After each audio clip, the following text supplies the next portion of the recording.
mengenal Allah, menyumpai Allah, memandang dan bertatap wajah dengan Allah itu pada diri sendiri. Jangan keluar diri. Makanya Nabi katakan apa? Man talabal maula bi ghairi nafsi faqad dolalan ba'ida. Barang siapa yang ingin bermakrifat kepada Allah, ingin berliku dengan Allah, ingin bermusyahadah dengan Allah, ingin berwajah dengan Allah, ingin fana dengan Allah, lalu dia mencari dan menemukan Allah keluar daripada dirinya, faqad dolalan ba'ida, maka sungguh ia telah berada pada kesesatan yang sangat jauh. Rupanya menemui Tuhan itu bukan keluar diri Bapak Ibu, pada diri sendiri. Inilah proses yang terjadi pada diri Rasul. Makanya ketika Rasulullah berjumpa dengan Allah, Nabi itu bukan menemui Allah itu seperti kita menemui sahabat kita, seperti kita menemui ayah bunda kita. Bukan keluar diri, tapi memandangnya, meniliknya, menyenternya, menyilaunya itu pada diri sendiri. Pada saat itu Nabi memandang ke depan tak nampak Tuhan. Pandang ke belakang tak terlihat Tuhan. Melenong ke kida, melenong ke suuk, tak berjumpa itu Tuhan. Tengok kata, tengok ke bawah kiri, ke dalam kiri, ke bawah, tak berjumpa Allah. Disitulah Nabi baru menyadari sesadar-sadarnya pada puncak Sidratul Muntaha. Sidratul Muntaha secara syariat batas alam yang tertinggi. Secara hakikat kesadaran yang tertinggi. Disitulah Nabi paham dan mengerti, rupanya memandang, bermusyahadah, berliqah dan bermakrifat kepada Allah itu menyilau dan menyentarnya pada diri sendiri. Disitulah Allah katakan, awal lam yatafakkaru fi anfusihim wa fi anfusikum afala tubsirun. Kenapa tidak kamu pikirkan dengan kecerdasan rohani dan akal pikir yang Allah berikan kepada diri kita? Kenapa tidak kamu pikirkan dirimu? Siapa dirimu sebenarnya? Siapa yang mau menggunakan kecerdasan rohani dan akal pikirnya, maka tahulah dia siapa dirinya. Wa fi anfusikum afala tubsirun. Aku ini telah wujudnya aku telah nyata, nyatanya aku telah lenyap menjadi rahasia dirimu, kata Tuhan. Pahamilah itu, kata Allah. Rupanya Nabi memandang, melihat, berjumpa dengan Allah itu pada diri sendiri. Disitulah Nabi mengatakan, ra'aituhu bil fuadi walam arahu bil aini. Aku menyaksikan Allah itu dengan fuadku, dengan qalbuku, dengan rohaniku, walam arahu bil ain, dan aku tidak menyaksikannya dengan mata, tapi menyaksikan dan melihatnya itu dengan hati. Inilah kesadaran Tuhan. Jadi apabila telah mati kesadaran kita, telah mati keakuan kita, maka ketika itu muncullah kesadaran Tuhan dan keakuan Tuhan yang ada pada diri Bapak Ibu. Karena diri Bapak Ibu keluar dari diri Tuhan itu, diri Allah cuma yang ada. Ketika telah ada kesadaran Tuhan pada diri, itulah Bapak Ibu sudah menyaksikan Allah itu pada maqam Sidratul Muntaha, kesadaran yang tertinggi. Itu yang diucapkan oleh Nabi Musa itu. Falamma afaqa qala tutu ilaika. Ya. Ketika Musa itu sudah sadar dari pingsannya, maksudnya sudah sadar dari pingsannya, telah betul-betul muncul kesadaran Tuhan pada dirinya. Tak ada lagi keakuan dirinya, tak ada lagi kesadaran dirinya. Yang ada hanya kesadaran Allah pada dirinya. Falamma afaqa subhanaka, maha suci engkau ya Allah. Apa yang aku pikirkan selama ini tentang engkau ya Allah, bukanlah engkau ya Allah. Apa yang aku pahami selama ini tentang engkau, bukanlah engkau ya Allah. Karena engkau maha suci ya Allah, dari segala yang ada, dari segala yang wujud, dari segala yang nyata. Namun engkau betul-betul nyata dari segala yang nyata ini. Engkau nyata pada segala sesuatu itu. Disitulah letaknya tidak bisa kita berbicara tentang Allah. Situ letak keluhnya di dalam itu. Tak ada yang bisa menghantarkan tentang Allah itu. Kenapa? Gak bisa dihantarkan dengan kata-kata, gak bisa dihantarkan dengan suara. Sebab lain disebut, lain pula nanti yang ditunjuk. Lain yang ditunjuk, lain pula nanti yang disebut. Beda pengertiannya. Contohnya aja lah Bapak Ibu. Apa namanya Bapak Ibu? Meja kan? Ustaz tunjuk kan? Kok meja tuh? Wah. Alas sudah. Alas semua. Wah banyak. Wah. Kok kayu? Jadi lain yang disebut, lain yang ditunjuk, lain yang ditunjuk, lain pula yang dibilang. Berarti mengenal Allah itu cukup dipahami. Cukup disadari. Sesadar-sadarnya bahwa diri kita tidak wujud, kita tidak bersifat, kita tak ada yang ada itu Allah. Kalau Allah cuma yang wujud, Allah cuma yang ada. Maka Allah itu segala yang nyata. Allah itu segala yang ada. Kalau Allah itu segala yang wujud dan segala yang nyata, maka segala yang ada dan segala yang nyata, itulah nyatanya Allah itu. Karena dia cuma yang awal. Dia cuma diri yang awal. Diri yang awal itu adalah diri yang ahad. Diri yang ahad itu diri yang esa. Diri yang esa itu diri yang tunggal. Apa maknanya diri yang awal adalah ahad? Ahad itu adalah esa. Esa itu adalah tunggal. Hanya dia seorang yang ada. Hanya dia semata-mata. Tidak ada yang lain Bapak Ibu. Kalau hanya dia semata-mata yang wujud, hanya dia semata-mata yang ada, maka segala yang wujud, segala yang nyata, itulah nyatanya akan dirinya. Tidak ada siapa-siapa di situ. Makanya tidak ada alam selain Allah. Tidak ada sesuatu selain Allah. Kullu syai'in halikun illa wajahahu. Kullu syai'in halikun illa wajhahu. Tiap-tiap segala sesuatu. Nah, mana yang katakan segala sesuatu? Selain Allah. Selain Allah itu yang mana sesuatu? Sesuatu itu langit dan bumi isi di antara keduanya. Hakikatnya Khalik. Tidak pernah ada. Makanya tidak ada alam, tidak ada sesuatu selain daripada Allah. Yang ada itu illa wajhahu. Yang ada hanya dia semata-mata. Kalau tidak ada alam, tidak ada sesuatu selain pada dirinya, lalu siapa hakikat alam dan siapa hakikat sesuatu itu? Hakikat alam dan sesuatu itu, itulah nyatanya akan wujud dirinya itu. Namun kesempurnaan tanpa memandang nyatanya akan wujud dirinya pada sekalian Allah, pada segala sesuatu, itu yang disebut namanya dengan insan. Insan itulah kesempurnaan memandang nyatanya akan wujud Allah itu yang disebut namanya insan. Maka siapa insan itu? Al-insanu sirri wa ana sirruhu. Insan itu rahasiaku dan aku yang menjadi rahasia dirinya.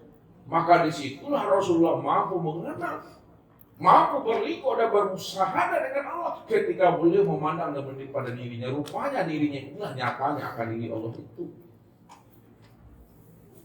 Makanya Nabi mengatakan, man ro'ani faqad ro'ahu haq. Siapa yang telah memandang dan menyaksikan akan diriku, sudah mampu dia memandang akan Allah itu nyata pada diriku. Karena tak ada lagi alam, tak ada sesuatu, tak ada diri, melainkan yang ada hanya Allah. Allah itulah hakikat diri, Allah itulah hakikat sesuatu, Allah itulah hakikat alam. Tidak ada siapa-siapa di situ. Itu yang menyaksikan. Inilah yang diperintahkan oleh Allah itu, ya, supaya sholat kita itu betul-betul didirikan di atas syariat, di atas thariqat, hakikat dan makrifat. Karena ilmu yang diberikan Allah kepada Rasul, keempat-empat ilmu ini tidak sempurna, supaya sholat itu didirikan di atas ilmu syariat, thariqat, hakikat dan makrifat. Siapa yang tidak mendirikan ibadah sholat di atas ilmu syariat, thariqat, hakikat dan ma'rifat, maka batal sholatnya itu. Ini Allah katakan dalam surah Al-Hijr ayat 99 itu. Wa'bud rabbaka hatta ya'tiyakal yakin. Sembahlah Rabbmu sehingga betul-betul terbit di dalam hatimu itu adalah suatu keyakinan. Kalaulah menyembah Allah itu betul-betul terbit dalam hati suatu keyakinan, yang dikatakan yakin itu apa Bapak Ibu? Nah, yang dikatakan yakin, itu adalah al-imanu kullu. Adalah iman yang sempurna. Iman yang sempurna itu adalah antu'minu bi ru'yatil. Iman yang sempurna itu di mana kamu menyaksikan Allah yang sudah sempurna nyata wujudnya pada dirimu. Itu maknanya wa'bud rabbaka hatta ya'tiyakal yakin. Sembahlah Allah Rabbmu yang telah wujud dan nyata pada dirimu. Jadi sholat yang tidak menyaksikan Tuhan batal. Sholat tidak menyaksikan Tuhan, sholat tidak melihat Tuhan adalah batal. Apa sebabnya batal? Karena dia menghayal, karena dia berimajinasi. Padahal Allah itu nyata, padahal Allah itu wujud. Kalau Allah itu nyata dan Allah itu wujud, untuk apa dibayang-bayangkan juga lagi? Untuk apa dikhayal-khayalkan juga lagi? Untuk apa diimajinasikan lagi? Segala yang wujud, segala yang nyata, itulah nyatanya Tuhan itu. Jangan Bapak Ibu pikir-pikirkan pula ini tulisan ini. Apakah huruf alif lam lam ha ini Allah? Apakah tulisan Allah itu Allah? Kalaulah tulisan Allah, huruf Allah, lafaz Allah itu yang kita katakan Allah, lalu kita tanamkan ke dalam pikiran, kita hunjamkan dalam hati, berarti kita telah menjadikan asma Allah itu menjadi berhala dalam hati dan pikiran kita. Makanya jangan sampai Bapak Ibu menyembah tulisan Allah. Ini yang diingatkan Tuhan tuh. Wa minan nasi may ya'budullaha ala harfin.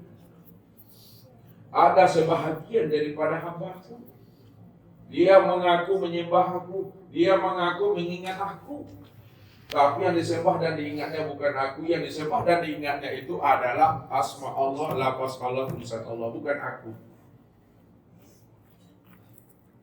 Ini yang mesti paham. Makanya setiap nama itu ada orangnya, yang mesti pahami. Setiap perbuatan pasti ada yang berbuat. Oleh karena itu nama dengan dirinya, diri dengan namanya, nggak pernah berpisah cerai. Sama dengan cabai dengan pedasnya, sama dengan garam dengan asinnya, sama dengan gula dengan manisnya, nggak pernah berpisah cerai.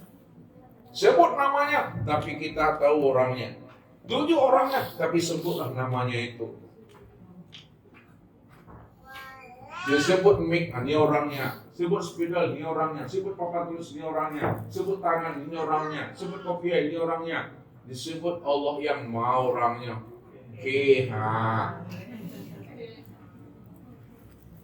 Karena dia cuma yang ada.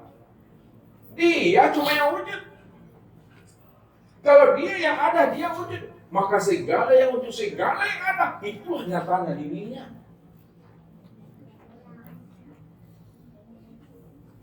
Gak ada di siapa-siapa Bapak.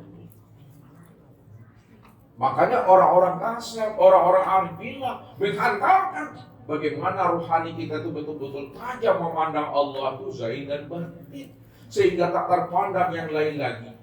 Supaya tidak terpandang yang lain lagi, maka dihantarkannya batin dan rohani kita untuk mampu memandang kepada min nafsi wahidah, memandang kepada satu diri di situ. Cara memandang kepada satu diri Bapak Ibu, ini yang diajarkan oleh orang Al-Quran. Ini mesti mantap itikadnya, mesti mantap jazamnya. Kalau udah mantap jazam dan itikadnya Bapak Ibu, kok bulenya udah bisa digolongkan, pica udah bisa dilayangkan. Nah, bagaimana caranya itu melatihnya? Nah, ini yang dikatakan dengan suhudul wahda fil kasrah.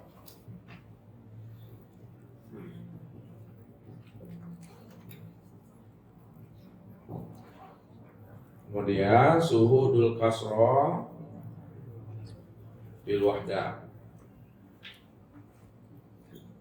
Dan yang ketiga, syuhudul wahdah fil wahdah. Lihat. Ini dari ujung-ujung kaji Bapak Ibu. Syuhudul wahdah fil kasrah. Pandang yang satu pada yang banyak. Yang satu itu siapa? Allah. Yang satu itu Allah. Makanya Allah itu ahad. Sedangkan yang banyak itu adalah alam atau sesuatu. Maksudnya pandang Allah pada segala alam. Apa maknanya pandang Allah pada sekalian alam? Bahwa Allah itulah yang wujud, Allah itulah yang nyata pada sekalian alam. Allah itulah yang wujud, Allah itu yang nyata pada segala sesuatu. Nah, itu yang dikatakan syuhudul wahdah fil kasrah. Karena Allah yang ahad, Allah yang esa, Allah yang tunggal. Kalau Allah itu ahad, esa, dan tunggal, maka Allah itulah yang wujud dan yang nyata pada segala sesuatu. Disitulah adanya i'tiqad kita menjazamkan ke dalam hati suatu kelima yang sudah hidup di dalam diri dengan mengatakan la ilaha illallah. Ini ya. Makanya ini disebut kalimat apa namanya kalimat? Kalimat tauhid. Kalimat tauhid itu maknanya tidak ada lagi yang terpandang yang tertilik pada diri di luar diri. Pada saat memandang, pada saat mendengar, pada saat berkata, bergerakkan dia, melainkan yang terpandang pada diri di luar diri. Pada saat memandang dan mendengar, berkata, bergerakkan dia hanya Allah. Itulah maknanya la ilaha illallah. Tidak ada yang wujud, tidak ada yang nyata. Tidak ada yang mendengar, berkata, mengetahui, berkuasa, berkehendak dan hidup, melainkan yang wujud dan yang nyata. Yang melihat, yang mendengar, berkata, mengetahui, berkuasa, berkehendak dan hidup, melainkan hanya Allah. Tuh, syuhudul wahdah fil kasrah. Ini mantap kan di sini.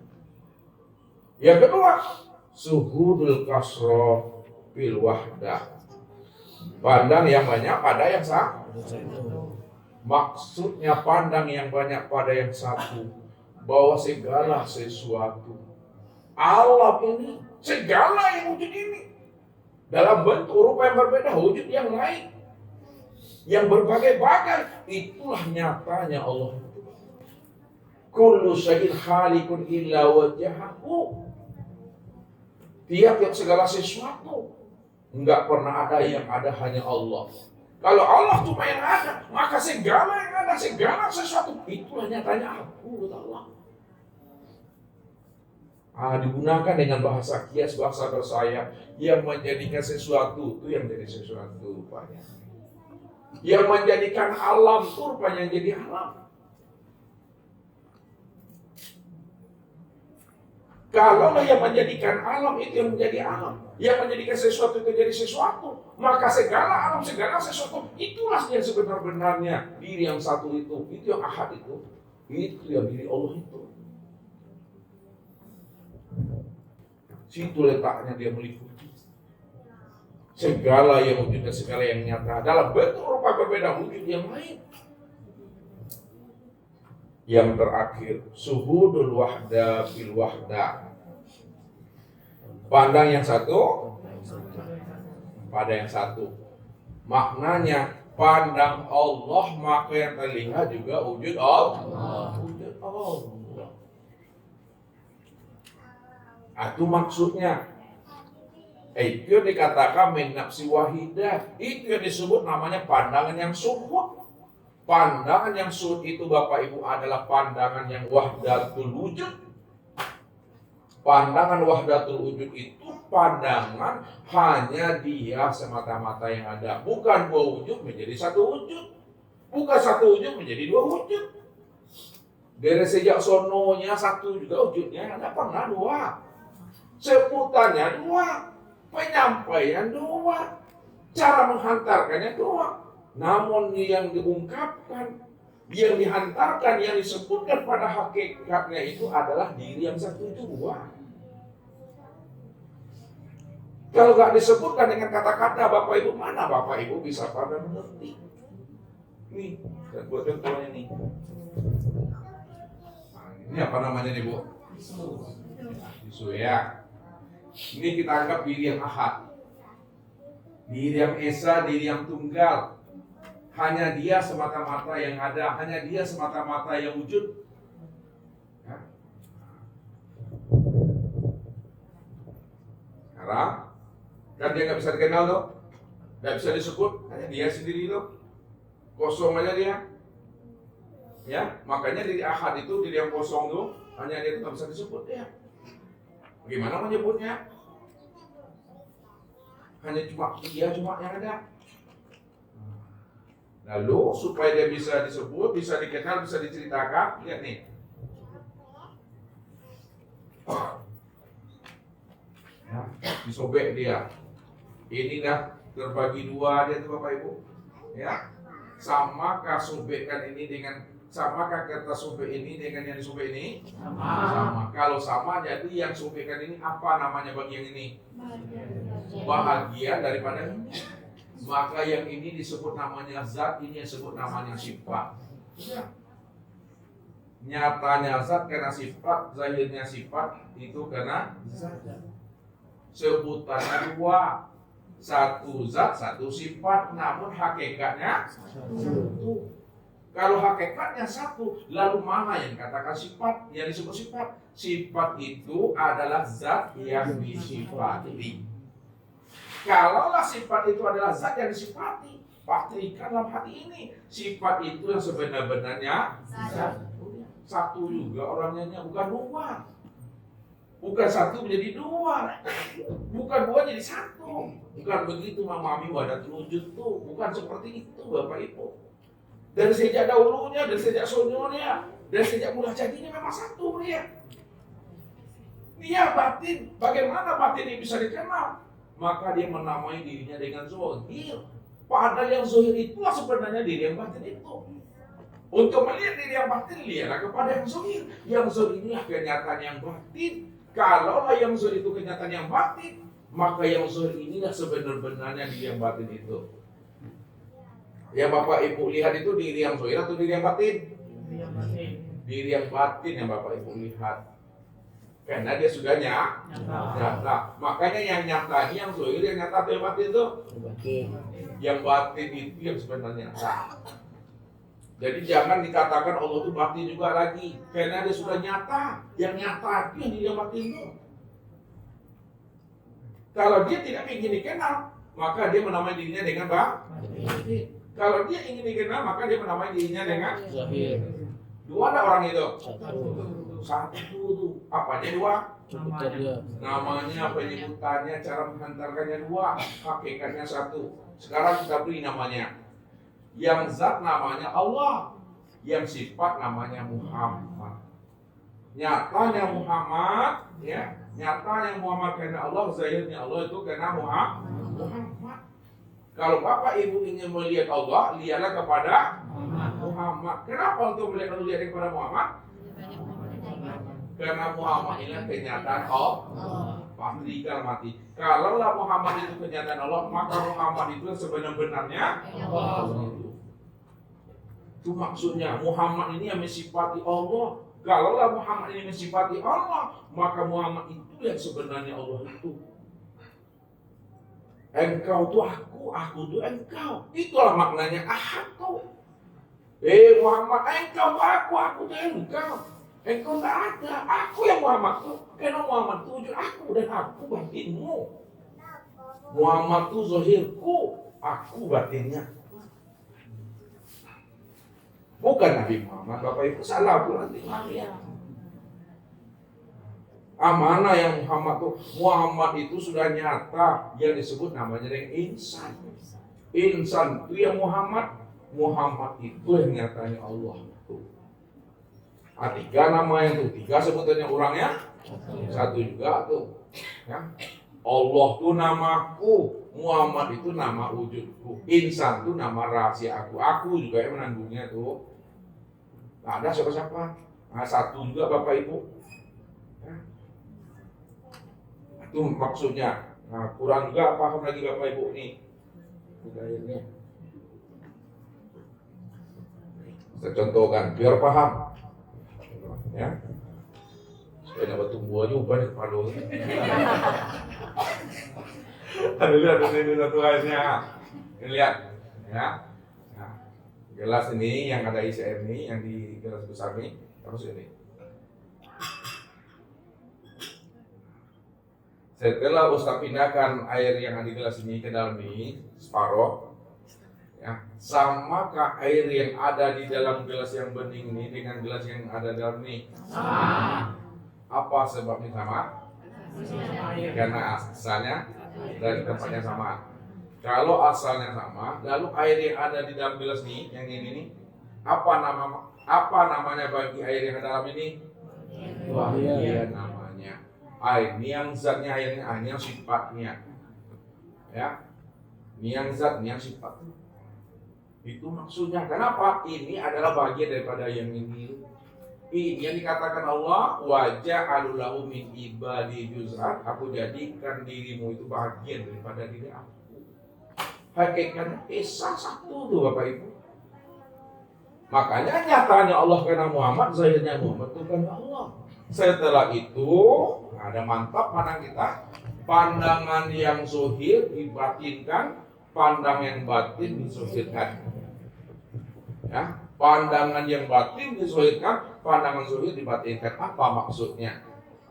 Pandangan zuhir dibatinkan. Maksudnya itu apa yang nampak, apa yang terdengar, apa yang terlihat, apa yang terpegang, apa yang terawai, apa yang terresek, itulah nyatanya Allah. Itu nyatanya Allah. Lalu pandangan batin dizahirkan, betul lah itu, karena Allah cuma yang ada. Itu dibatinkan Allah cuma yang ada, diakui di sini ya. Apa yang dilihat, apa yang ditengok, apa yang dirasa, apa yang diraba, apa yang ucap, apa yang diresek, itulah nyatanya Allah, itulah wujudnya Allah. Lalu dibatinkan dalam hati, benar itu, karena Allah cuma yang ada. Kalau Allah cuma yang ada, Allah cuma yang wujud, maka Allah itu segala yang ada aneh. Allah itu segala yang wujud. Kalau Allah itu segala yang wujud dan segala yang ada, serta segala yang nyata, maka segala yang nyata dan wujud dan yang ada, itulah nyatanya Allah itu yang sebenarnya. Ketika ada paham Bapak Ibu di situ, barulah Nabi katakan kala lisanahu. Tak boleh lagi Bapak Ibu menyebut-nyebutnya. Rahasiakanlah wujud rahasia Allah itu pada sekalian alam, pada sesuatu, dan pada diri Bapak Ibu. Jangan dizohir-zohirkan, jangan disebut-sebut. Kalau dizohirkan dan disebut, itu gunanya untuk belajar dan mengajar, untuk membukakan paham, untuk menghantarkan paham. Kalau tak disebut, tak dihantarkan, bagaimana Bapak Ibu bisa mengenal Allah? Kalau nggak Ustaz sebutkan, mana Bapak Ibu mengerti? Supaya Bapak Ibu paham dan mengerti, Ustaz sebutkan melalui kata-kata, bahasa. Maka kata-kata dan bahasa itu untuk menghantarkan pemahaman Bapak Ibu kepada makna yang sebenarnya. Ini yang dimaksud oleh para ulama itu. Ma yakhruju baina syafatain ilal isyrati wal ittiba. Apa yang keluar dari bibir ini? Apa yang keluar dari mulut ini? Apa yang keluar daripada lisan ini hanyalah menunjukkan isyarat dan ittiba saja. Jangan hanya menyimak dan mendengar saja dari apa yang disampaikan, tapi pahamilah makna yang tersirat di balik apa yang disimak dan didengarkan itu. Karena kata-kata ini hanyalah ibarat dan isyarat untuk menghantarkan makna yang sebenarnya. Kalau udah paham kita tentang Allah, sudah mengerti Bapak Ibu tentang Tuhan, Allah itu segala yang nyata, segala yang wujud, awal, akhir, zahir dan batin. Ketika itu Bapak Ibu diam saja, hening saja, atau silakan. Sebab kalau sudah paham, sudah jelas, dijelaskan juga lagi amakin kabur pemahamannya. Itu yang saya bilang, lain disebut, lain ditunjuk, lain pula cara penyebutannya. Yang payah Bapak Ibu. Makanya Allah itu tidak bisa diuraikan dengan kata-kata, tak bisa diutarakan dengan bahasa. Sebab kalau diuraikan dengan kata-kata dan bahasa, berbeda maknanya. Walaupun berbeda maknanya, tapi hantarkanlah dengan bahasa dan kata-kata supaya paham kita apa yang dimaksud dari setiap apa yang dikatakan itu yang sebenarnya. Ketika itu baru diam. Kalau udah diam, alhamdulillah, maka segala yang wujud yang bergerak dan diam itulah dirinya Tuhan. Tidak boleh disebut lagi Bapak Ibu. Kalau jalelu. Jadi cari-cari Tuhan boleh. Kalau Allah sudah nyata, Allah sudah wujud, bahwa dialah wujud yang awal, dialah wujud yang akhir, dialah wujud yang zahir, dialah wujud yang batin, dicari-cari juga nanti butuh sangi itu. Padahal dirinya, di luar dirinya, segala yang ada ini itulah diri yang sebenarnya. Nah, itulah maksudnya Nabi itu menemui bermusyahadah dengan Allah itu ketika beliau telah memiliki kesadaran yang sangat tinggi. Itulah kesadaran Tuhan yang ada pada dirinya. Rupanya tidak ada yang wujud dan yang nyata pada alam dan pada diriku. Inilah dia si wujud yang awal, sujud yang akhir, sujud yang sudah dimati. Hanya Allah. Dialah Nabi itu paham di situ. Ini jelas tuh nyata. Maka ini pesan Nabi. Apa kata Rasulullah? Innakum satarawna rabbakum iyana. Kamu melihat Allah itu betul-betul nyata, senyata-nyatanya. Kalaulah mata ini mampu memandang segala yang nyata, maka Allah itu lebih nyata dibanding apa yang dilihat oleh mata. Kalaulah alam ini nyata, dirimu nyata, Allah itu lebih nyata lagi daripada alam dan nyatanya dirimu itu. Tapi ingat, hei Abdul Qadir, kata Rasulullah, innakum dan tara rabbakum hatta tamutu. Kamu tidak akan pernah bisa melihat Allah yang maha nyata itu. Walaupun Allah itu maha wujud, Allah maha nyata dari Allah dan maha nyata daripada dirimu, kamu tak akan pernah bisa melihat Allah itu. Hatta tamutu. Apabila kamu sudah mati, kamu sudah keluar dari diri Tuhan, barulah di situ kamu bisa melihat Tuhan yang maha nyata itu pada dirimu. Rupanya Bapak Ibu, untuk melihat Allah itu jalannya mati. Alai namu berhenti jadi orang. Alai. Alai alhamdulillah tuh.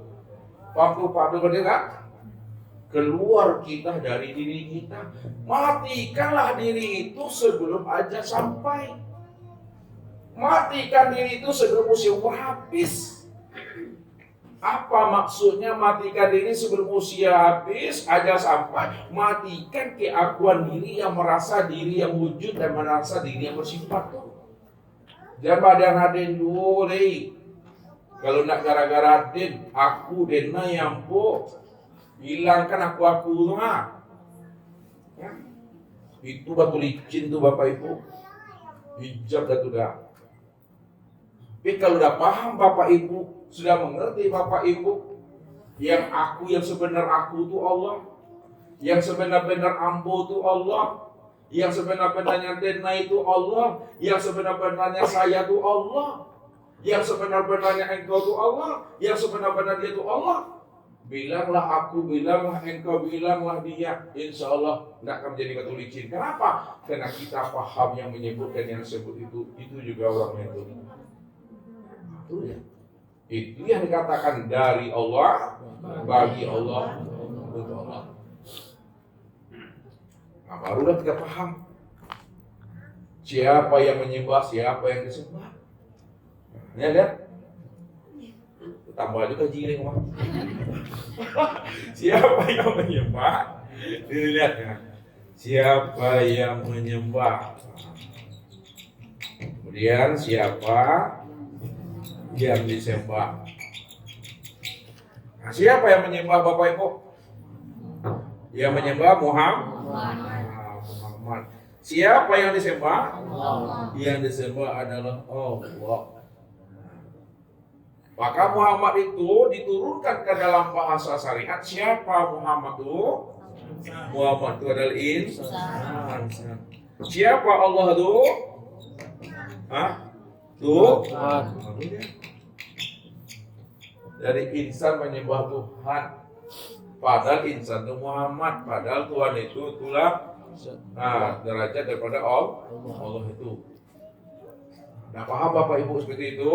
Ya. Siapa yang sebenar-benarnya Muhammad Tuhan? Tilik lagi ke dalam, yang Muhammad itu adalah zohirku. Zohirku. Sedangkan Allah itu adalah batinku. Aku juga tuh orangnya tuh. Di mana letaknya aku juga di situ? Ya, diriku ini bernama Allah, wujud diriku bernama Muhammad. Itu maknanya kif ya Muhammad ana rabbaka usolli.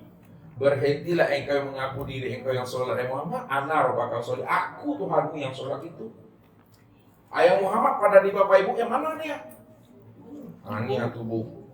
Yang Allah pada di Bapak Ibu yang mana itu? Itu nyata pada aku itu. Makanya kesempurnaan nama Allah dan Muhammad itulah nyata pada insan. Insan itu ada zohirnya, ada batinnya. Zohirnya disebut tubuh, batinnya disebut namanya ruh. Itulah duduknya. Yang zohir yang disebut tubuh itu artinya namanya Muhammad. Yang batin, yang nyata pada ruh artinya disebut namanya Allah. Maka kesempurnaan dirinya insan zahir dan batin itulah kesempurnaan tempat memandangnya Allah dan Muhammad. Itu juga orang itu. Al insanu siri wasiri sifati wasifati ghairi. Insan itu adalah rahasiaku, rahasiaku itu sifatku, sifatku tiada lain adalah aku. Kalaulah sifat itu tiada lain adalah aku, insan itu sebenarnya aku tuh. Tidak ada siapa-siapa lagi. Nah, disitulah duduknya Bapak Ibu diam itu kata Ustaz. Makanya makom makrifat Bapak Ibu duduknya pada makom.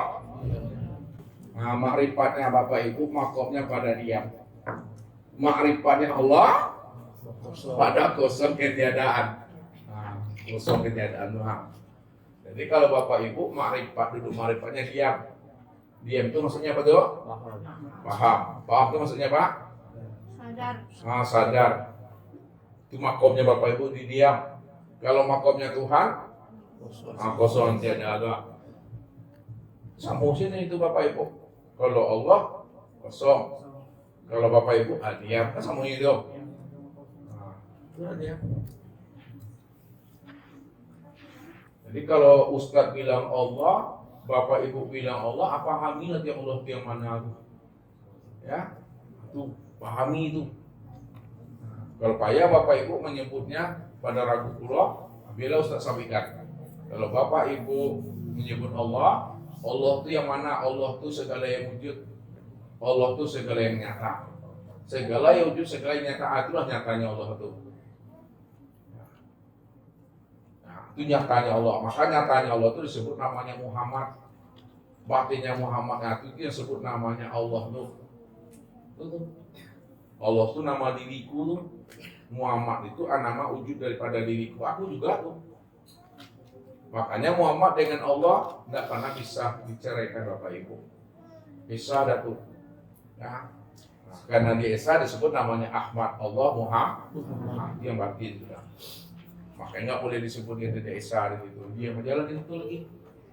Ya, sami'na wa ta'nanya itu Bapak Ibu. Ya. Aku panik lah dia menjual mah berapa lo dimakan nyawa. Jadi itu saja Bapak Ibu cerita Isra dan Mi'raj itu bagaimana menghantarkan kita itu sebenarnya bagaimana kita bisa berliku dengan Allah. Kalau kita sudah berliku dengan Allah tidak musyahadah tuh dah. Kalau sudah musyahadah tidak bermuwajahah dah tuh. Kalau sudah bermuwajahah itu sudah fana. Kalau sudah fana itu yang makoh. Kalau sudah makoh hanya Allah itu letaknya. Maka anda tahu dah Bapak Ibu jalan pulang dari kembali kepada Tuhan itu, ya. Sebagai kesimpulan akhir dari Isra Mi'raj itu, di samping menjemput perintah sholat, yang kedua menelusuri jalan pulang dan kembali kepada Allah. Nah, lihat proses terakhir bahwa batang tubuh Bapak Ibu itu asalnya dari Baitul Ma'murnya, yang insan nih. Sedangkan ruhnya nurani Bapak Ibu itu dari al-mala'il a'la, yang ruh tuh dari al-mala'il a'la asalnya. Sedangkan hatinya Bapak Ibu berasal daripada Rabb. Jadi tubuh pulangnya ke Baitul Ma'mur, ruh pulangnya ke al-mala'il a'la, hati pulangnya ke Rabb. Rabb al-mala'il a'la dan Baitul Ma'mur ini disebut namanya alam Tuhan itu. Itu yang alam Tuhan, itu alam yang kosong tuh. Nah itu maksudnya inna lillahi wa inna ilaihi raji'un. Sesungguhnya tubuhku asal daripada Baitul Ma'mur Ruhku asalku dari al-malil a'la, hatiku berasal daripada Rabb, wa inna ilahi raji'un. Kembalilah tubuhku ke situ, kembalilah ruhku ke situ, kembalilah hati itu ke situ. Hati Allah tuh maksudnya. Kenapa ketiga alam ini disebut alam Tuhan tuh? Sudah selesai kan itu Bapak Ibu. Kalau sampai takdir Bapak Ibu kok mati lagi. Apa yang ngaji lagi? Sudah selesai tuh. Itu saja mungkin Bapak Ibu yang dimuliakan Allah. Mudah-mudahan setiap hari Bapak Ibu dengan proses Isra Mi'raj ini Bapak Ibu sudah bisa berisra Mi'raj setiap harinya, seumur hidupnya sampai matinya. Ini saja mungkin bisa saya sampaikan. Assalamualaikum warahmatullahi wabarakatuh.